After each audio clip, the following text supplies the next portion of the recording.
Terraria files are full of little attributes to define what they are. For players, this would be stuff like max HP, total playtime, or golf score, and for world files, this would be things like its creation date or NPC data. Now, during normal play, the effects and behavior relating to these attributes are pretty well defined and standard. After all, Terraria is a pretty well polished and not terribly buggy game. But what if we screw around just a bit? That is, what happens if we externally modify certain attributes to illegal values they would never take during normal play? Certainly there would be unintended behavior. After all, Red never expected the game to handle these illegal values, right? In the past on this channel, I've probably covered the biggest case of illegal value insertion in the game, negative HP values. That alone caused an insane amount of unintended behavior, enough for 15 minutes worth at least. Now in this video, instead of covering one big glitch, I'll be covering 3 other illegal value insertions in the player and world files. They aren't nearly as crazy as negative HP, but they each individually still have their own interesting unintended behavior to explore, as well as the code behind them. So, let's get in. Our first value is the rather unassuming hairstyle. In Terraria, there are 165 hairstyles, each numbered with the ID 0 through 164. What we'll do now is simple. Change our player's hairstyle to something that isn't in this inclusive range. This would specify a hairstyle that is undefined in the game's code. So, what happens? What will it show? After all, you can't draw a hairstyle with no defined graphics, right? Will it just draw some default hairstyle like ID 0? Will it just draw some junk data, or will it crash? What do you think? Well, if you guessed option 3, you're right. As soon as the game tries drawing a player with an undefined hairstyle, typically when you scroll to the character in the player selection menu, the game immediately crashes. Interestingly, this crash shows itself to be an IndexOutOfRange exception, meaning the crash is caused by Terraria trying to access data outside the bounds of a list. Huh. If you follow the traceback to the relevant code, you can actually see why this happens. Here, asking for a negative index, or an index greater than 164 from the hairstyle list that only has the valid indexes 0 to 164, would, of course, cause an out-of-bounds error. Huh. Neat.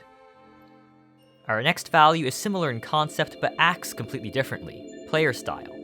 Player style, internally called skin variant, is a single value from 0 to 9 that defines both the gender of your character, either male or female, and its clothing style, which is one of these 5 available. For your information, TerraSaver also calls this value gender plus clothes because, well, it determines your gender in clothes.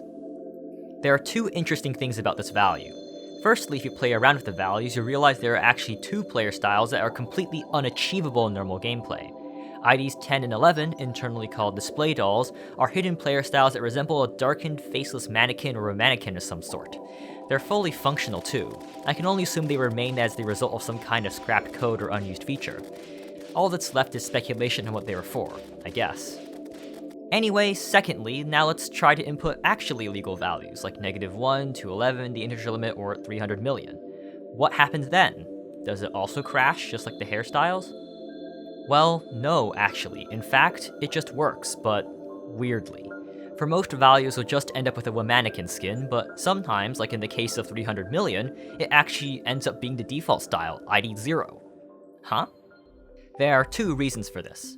First, despite being a 32-bit signed integer, player styles are actually saved to the file as an 8-bit unsigned byte, meaning they can really only take the value from 0 to 255. Any values outside of this get their higher bits chopped off in the bitcast in an effective modulo operation. This explains why 300 million corresponds to the default style 0, since casting the integer 300 million to a byte results in the value 0. Second, there's a clamp. If the style value is over the maximum valid player style 11, it'll just set it to 11. This is why, unlike hairstyles, drawing or even just accessing undefined values doesn't crash the game, because it fixes them beforehand. Hell, even the method name says that. This also explains why most invalid values end up being a mannequin, because, well, 95.3% of them end up mapping to that. It's interesting behavior, certainly. The third and last value we'll be looking at is actually a world attribute and comes courtesy of FilipK's exploration. You might know that Terraria worlds are mostly static, that is, made of blocks, but can save some dynamic elements in them, NPC data. In the world files, this data is stored after the tile data, with each entry consisting of a bunch of relevant information. What we care about though is this, the NPC's ID. This stores the type of NPC the NPC actually is. So what happens if we change it? Will it actually just spawn whatever NPC we put in? Yes. If I change the NPC ID of the guide, 16, to that of Skeletron's head, 35, and enter the world, the game will indeed spawn Skeletron as I load the world. Since spawning Skeletron's head causes his AI to spawn his arms too, they also appear. Now, what's funny about this is that the NPC still spawns with the same parameters, like the same name. You know, I never heard of a Skeletron named Brandon until today, but there he is, right in front of me. He's having a great time right now, too. This works with any NPC in the game.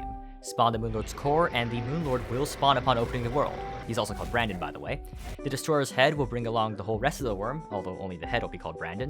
And you can even choose to spawn Brandon, the mysterious tablet, which brings along his unfortunately unnamed cult worshippers, too. This invalid value is more just fun than the others.